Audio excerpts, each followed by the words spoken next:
Okay, everyone. Now it's finally time for what we all have been waiting for, the keynote speak. And we will do this keynote session as a Q&A session, so we will be talking and I will be asking stupid questions and you will be giving clever answers, which is great. And we will end up with a session at the end where you can ask your own questions, of course. So, grab my water. Please tell us, who are you? Where are you from? We're from France. Hello everyone, thank you for coming. You were quite a lot, so it's good. Sorry in advance for the bad English. As French people, we don't speak English like you Swedish people quite good, so sorry for that. So my name is Raoul Barbet. I'm one of the two co-game directors with Michel of Life is Strange. Just to talk maybe quickly about my experience before. I come from an engineer school, and my first experience in a video game was for Quantic Dream. I've worked on Heavy Rain during 2 years, 1 year on motion capture, all the cinematographic process, and 1 year in the design team for Heavy Rain. After I've worked in animation for MacGuff animation studio in Paris. They have made the Despicable Me series, and I came to DONTNOD for the first game of DONTNOD, Remember Me, a sci-fi action game, where I met Michel, and so now we're working, both of us, on Life is Strange. And so, hello everybody, so my name is Michel. I started my career with an illustration school, and I worked for 6 or 7 years as an illustrator, freelance illustrator, working on book covers and card games, RPG games. And slowly I switched it to video games as a concept artist, and that's when I joined DONTNOD Entertainment almost 7 years ago to work on Remember Me, at first as a concept artist, and then I was offered a job to become the art director on Remember Me. And when we finished this game, we started a new project, and so with Raoul we worked as game directors on Life is Strange. Awesome, thank you. And you are both game directors for Yes.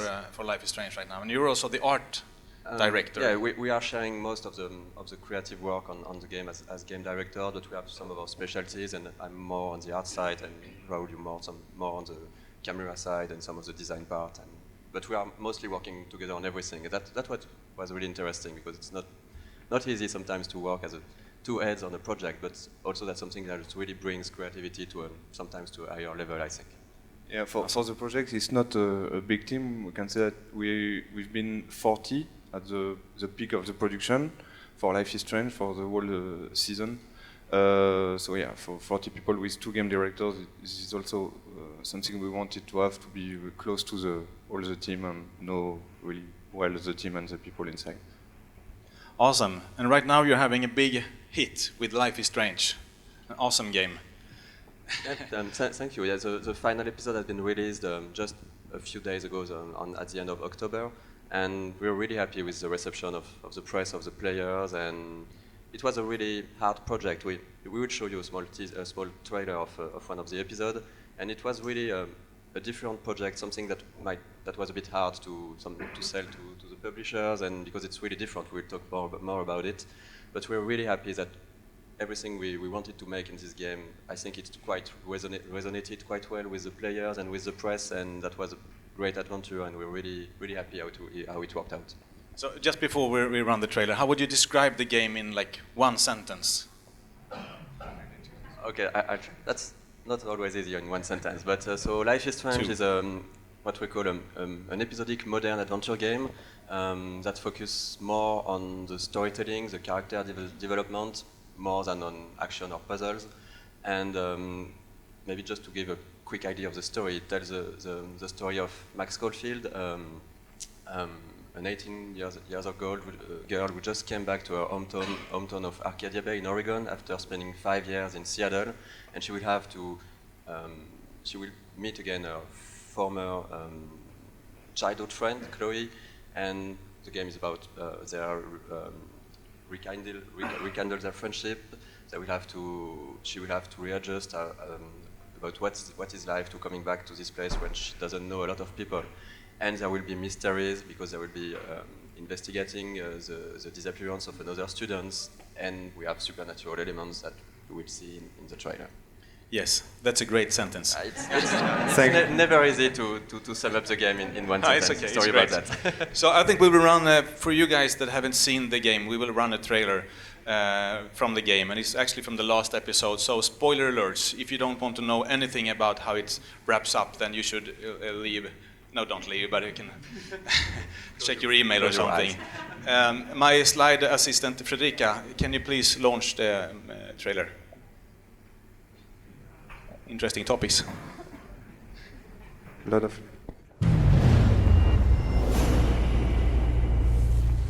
What? Where? The dark room. Come on. I feel like I'm in some kind of dream nightmare. What are you doing in my door? The more I use my power, That gun away from me, psycho! No! the more I see how little control I have over what happens. What kind of friend are you? I don't think I'll ever know how much destiny I'm changing. Victoria, listen to me. And the winner is... Oh my god! Rachel in the dark room. Oh my god. Kate wasn't the first. Max, come on. Think.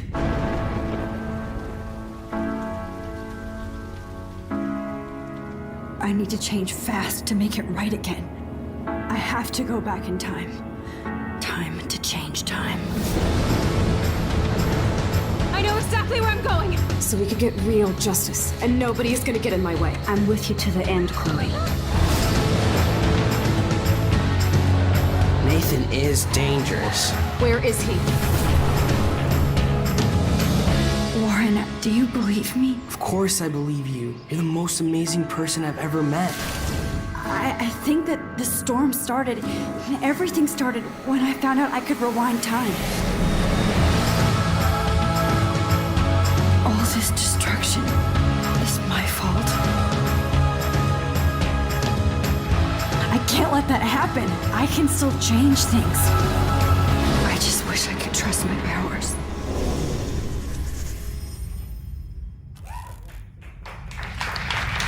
Thanks.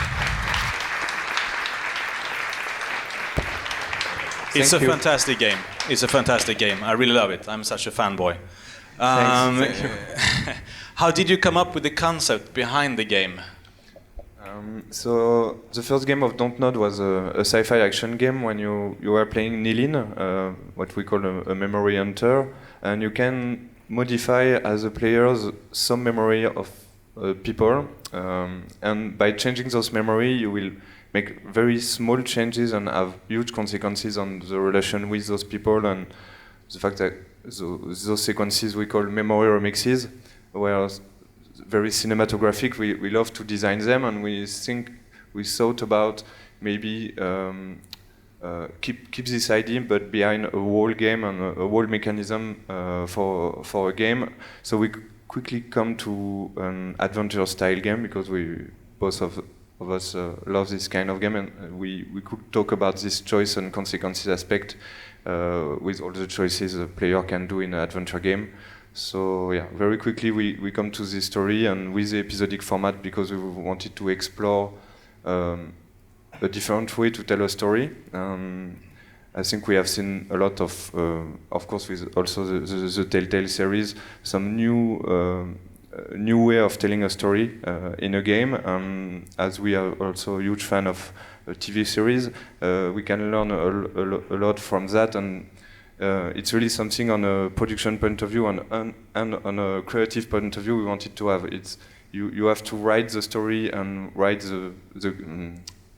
even the puzzles, the gameplay elements of the games in a different way to fit each episode, and to be sure that the player have all, because you will have all the controls on the pacing of the player, so it's really something different. So we wanted to test that. So, yeah. And for the story, maybe Michel. Yeah, like Raoul said, it all started with the rewind mechanism. We kind of got from our previous game, and then we started to brainstorm everything based on that we have this rewind mechanism. You can go back in time at any moment, and then we started to think about what kind of character, what kind of story would be the best for, which would make the most sense with that kind of power. And that's why, for example, we developed the character of Max Caulfield, the main character. She's a teenage girl who has issues in her life to go forward, to take decisions, and she's always looking back, looking to her past.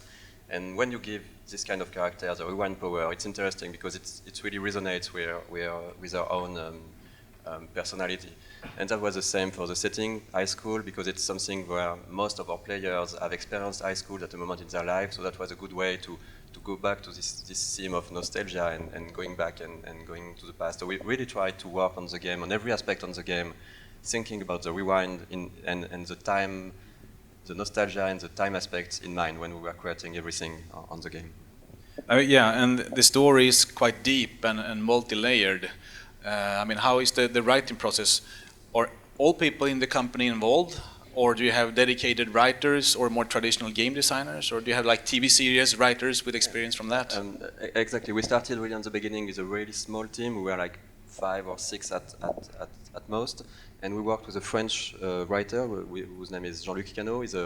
He worked on some TV shows in France. And we really worked with him on the story, having in mind, like what Raoul said, this TV show way of telling the story, knowing that we had those 5 episodes. So we had a basic story at the beginning, from beginning to the end of the game, and then we started to really work it, both of us and with the game designers, to think about how the scenes would work really as a game, because the first story was mostly a book or a movie story where it was really linear, and then we need to really think of each scene, of what the player will experience, of interactivity, how we can really put the player in control of each of these scenes. So we worked that a lot. And when we had this full game script with every scene, with the branching, with the choices, and with the different paths the player can make, then we did hire an American writer whose name is Christian Devine, who lives in San Francisco and Portland, so he really knows well the part of the United States where the game takes place.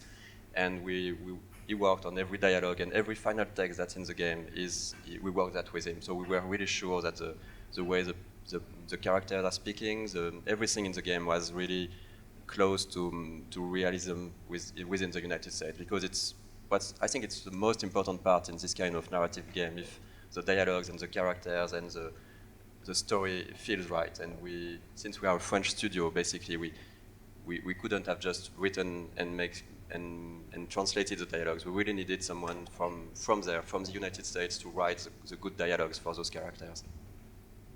As it is also a lot of teenagers talking, it's quite difficult to find the good tones, and even for text message, for example, it's really complicated even for us to understand French text message from teenagers. So American, it's worse. So yeah, we really wanted to find the good writer, and we're really happy to have found Christian for that. Awesome. And you mentioned the rewind feature. You can go back in time and change certain decisions, and you have those quite complex moral decisions where you can choose your path through the game, and some of those choices are really like complex, and there is no right or wrong. Was it hard to design that game and all the different ways play the game? Yeah, exactly. This is something we will really keep in mind during the whole production, is to not have black and white choices, as we didn't want to have black and white characters. We really wanted to show as in reality that every characters are more gray, and you couldn't find good and bad aspects in those characters. So for the choices, it's the same.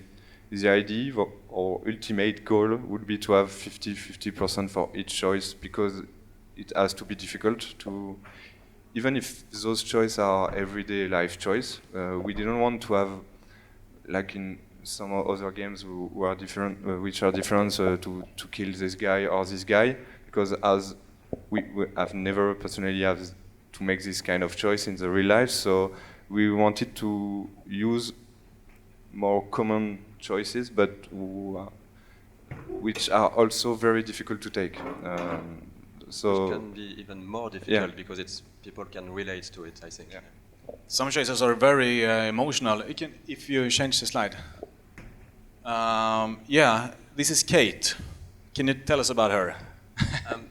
Maybe we won't tell exactly about her to not spoil everything, but this is one kind of choice, and that's something that was really important for us in Life is Strange, is to deal with, like Raoul said, with everyday life choices, and even more with real life issues, real life themes that might not be seen so often in video games.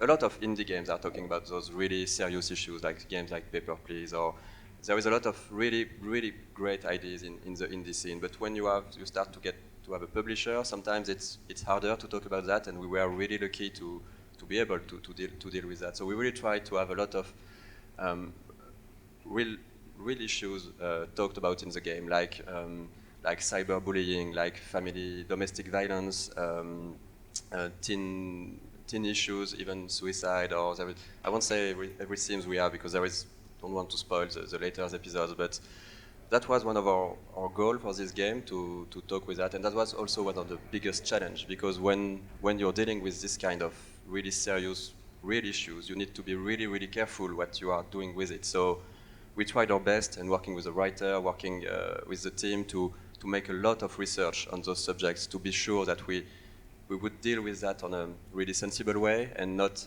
hurt any feelings or shock or just be wrong when we are talking about that. And I hope we did it in a good way, but that was really one of the challenges, one of our most important goals with this game.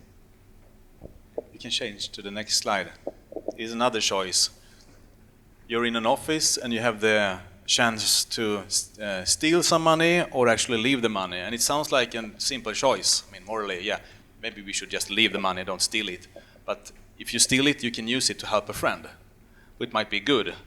And personally, I find those choices very hard. Should I do something illegal or exactly? This is, like you say, you can see maybe the short-term consequences when you're doing the choice. This is also, we've got a lot of discussion about this, because if you have the rewind power in real life, I think you will try to redo this discussion again and again until it's the perfect one. But it's perfect. It will never be perfect, in fact. So the idea behind the game was also that Max has to learn and has to understand that if she wants to grow up, she has to make the choices and live with it, even if it's not the best, because for us there is no best choices. So that's why we don't want to have good or bad choices.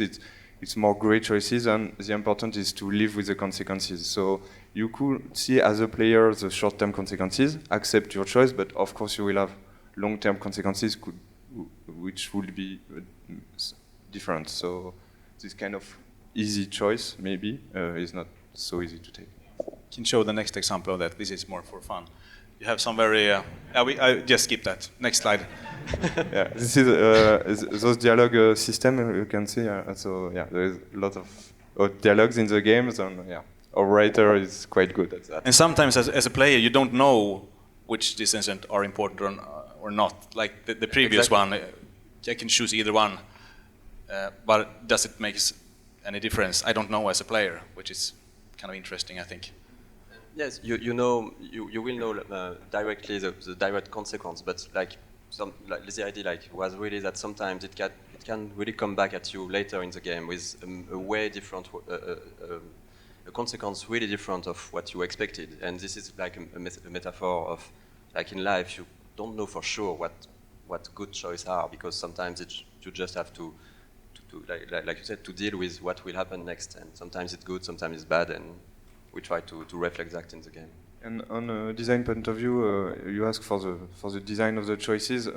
So we try to have consequences because we show to the player that they will have some consequences with a little butterfly.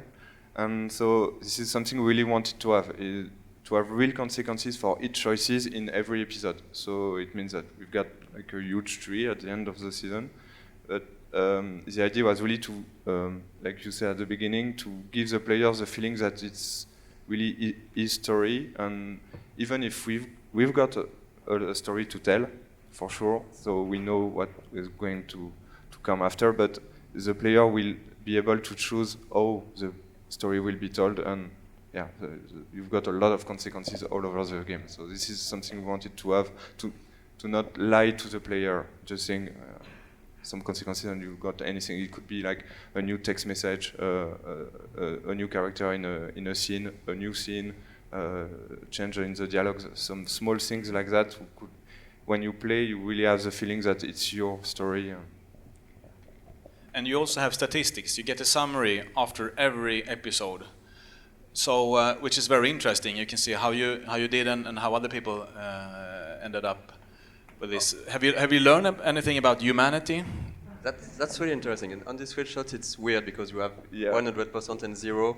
I don't know if you were connected when you did play or not. Doesn't seem. But yeah, it was really interesting. We have failed, of course, if it was like that. We didn't really. It was interesting when we are making the different choices. We are, of course, thinking of making an art choice. But when we are looking at the statistics, sometimes it was really interesting just on a social point of view, because it quite reflects what the players are doing. And we've seen that still most of the players like to be good. It's still a tendency of doing the right choice, which is interesting on a human level, I guess. But on some choices, it was interesting because there is one choice. It's not a big spoiler. Like in one episode, you have Kate, who is asking the main character. She thinks that she has been drugged and abused at a party, and she asks the player, "Should I go to the police or should I wait for more evidence?" And you think that basically the answer would be go to the police because basically you think that you were abused. And the choice was almost 50-50. And it kind of reflects our society when you can see that victims of abuse, most of the time they don't want to go to the police because of fear of consequences or something else. And even the players were replicating this. So, and another choice, and that's completely different with a dog, we've seen that nobody wants to hurt a dog. It was like 95% versus 5% about hurting an animal. So sometimes we can use it as game creator when we are making the next episode, looking at what the choice the player made in the previous episode. But it's mostly interesting in a social point of view. It's interesting to look at. Yeah. Okay. You can skip to the next slide. I think you can. Yeah, this is interesting as well. You have a lot of like hidden messages, and you're flirting with other TV series and stuff. Is that important, you think, to have that kind of like funny stuff that you can look around for or share on communities? And or do you just do it because you think it's fun yourself, or maybe a weird question? No. Yeah, it's also about details. It's. We talk about Easter eggs maybe after, but just this is something really important for us, the details in a game. I think it's important when the player wants to take his time and to explore the environment, that he's got some reward for that. This is really something since the beginning of the project. The slow pacing aspect of the game is really important, and it's something difficult to explain because a lot of players and a lot of publishers are used to with games to always tell the player to go on, giving back the objectives always. This is exactly what we didn't want to do. We wanted the player to, if he wants, stay and sit on a fountain, for example, and look at the other students in the campus, something you could do in the real life.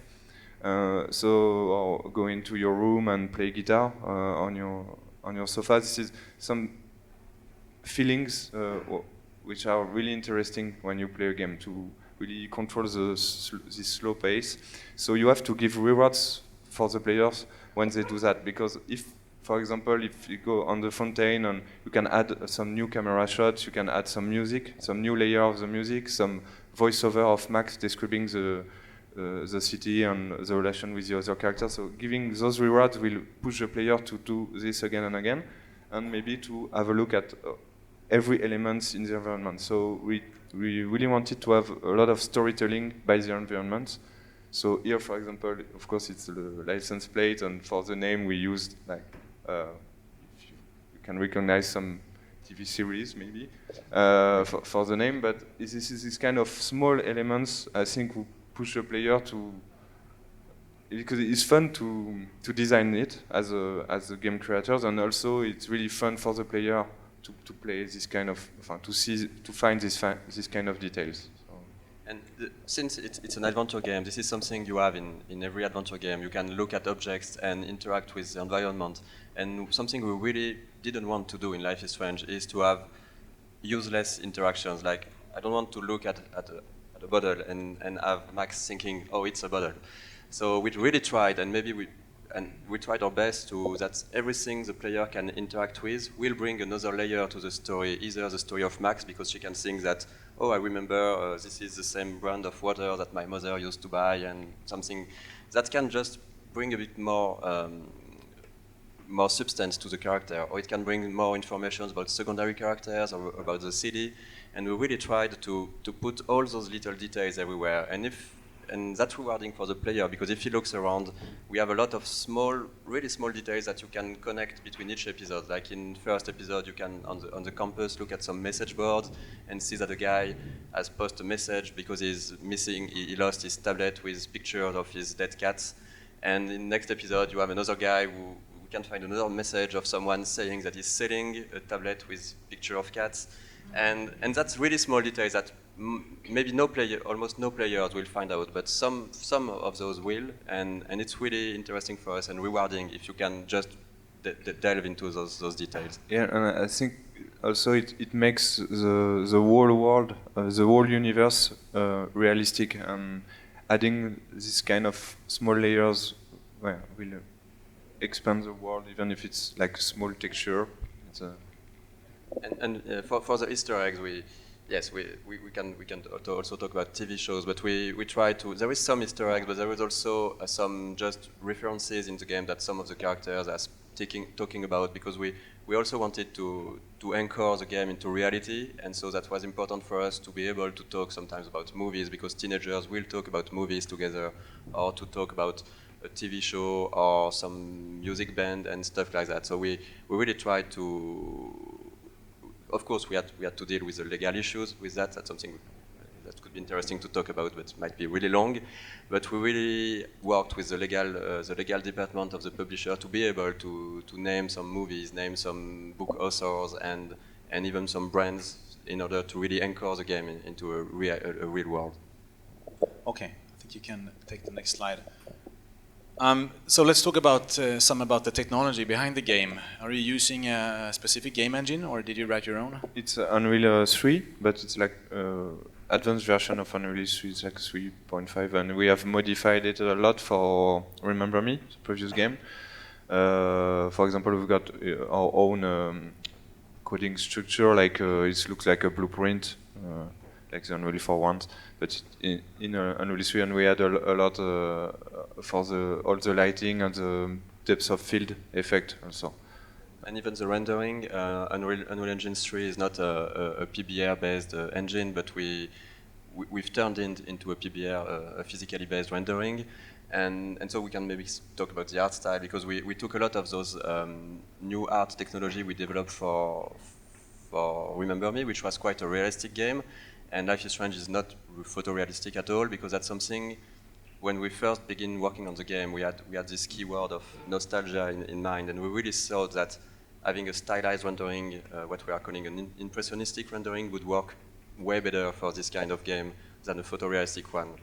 Just to allow the player to put also some of his own feelings and his own memories into the visuals and the pictures. Because sometimes when a game is over-detailed, you don't have any more room for imagination. You just look at everything and see every details on the wall, on the textures, and everything is there. So we really wanted to have this hand-painted feeling for the textures, and something much simpler for the characters, for the trees, for the faces, everything.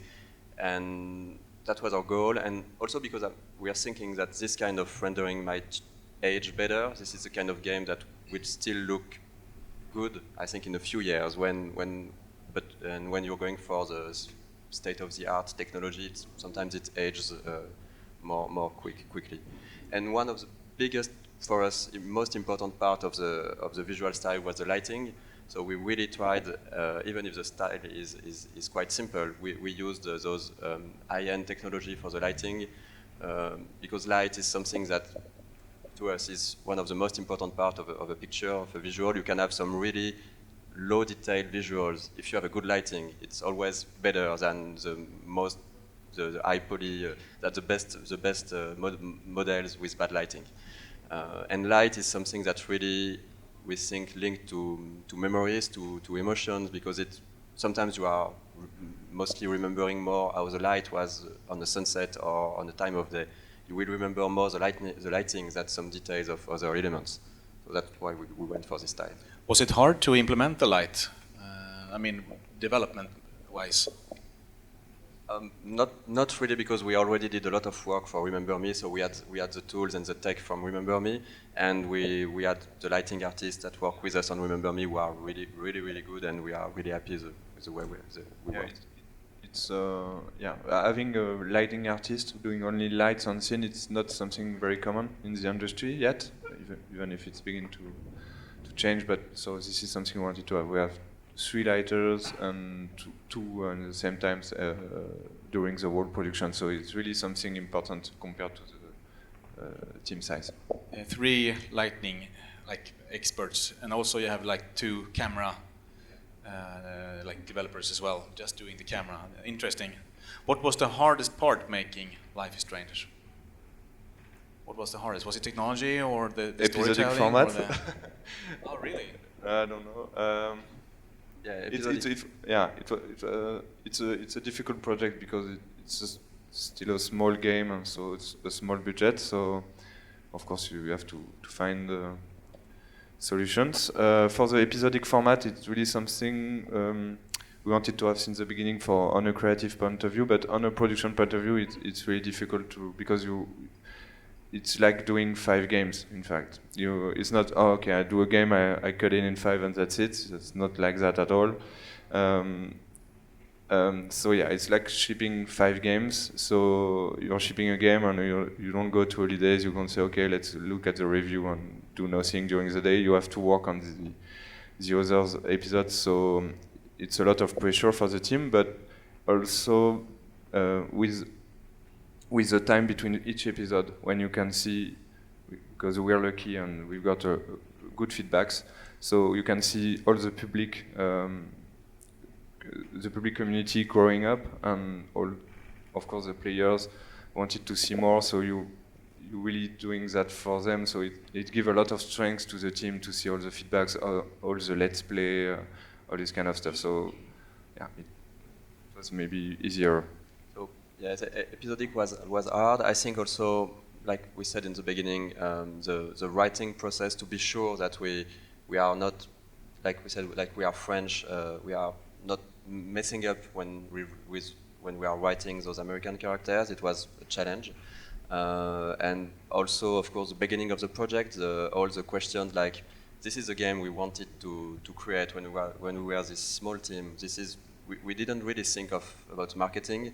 We just thought, I think I've seen the previous talk, so we just went from the passion first, and not at all from the other way.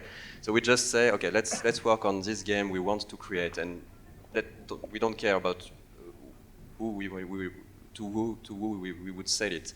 And it was quite hard then to convince, even at first within the company, to convince the CEOs and people in the company that this was an interesting project, and after to convince publishers that it could be an interesting project. This was hard.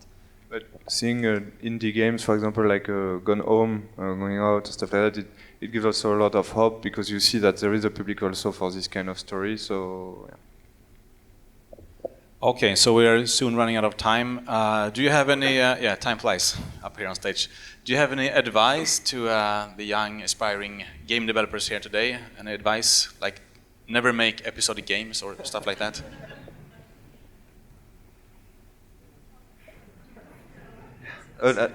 Maybe, like we were saying before, we've got a lot of different inspiration for this game. It's not only cinema, but it's also a lot of books and stuff like that. Being here in this city is quite crazy because we have seen, I think, all the museums this afternoon, and you can find very inspiration everywhere. And I think it's really cool in this industry to see people coming from very different fields.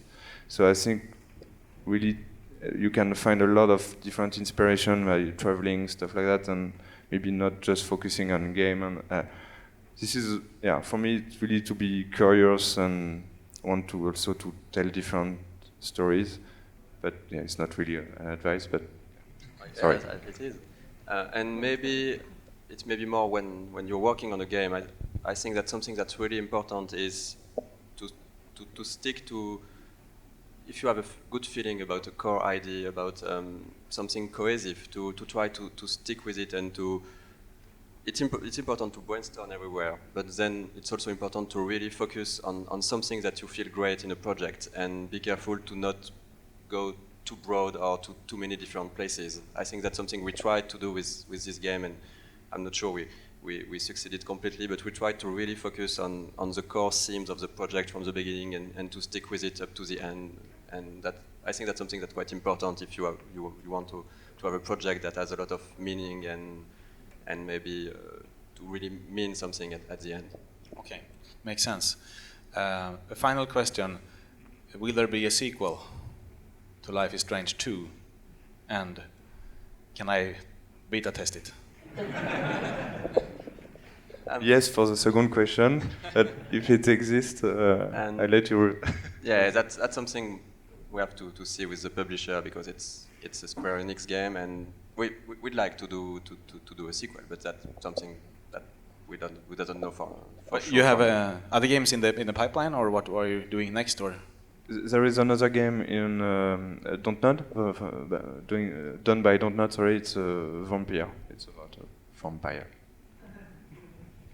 Okay. Yes, It's a different team. We have two teams trying to work in parallel, and the other team is working on Vampire, and then we are starting to work on what could be the next projects for the Life is Strange team. Yeah. Okay, interesting. And you will be here during the afternoon and the evening, so you will mingle with all people, and they can come up and ask questions and sure. and all that stuff. Thank you very much for coming. Thank you. Here. Thank you for coming. Thank you.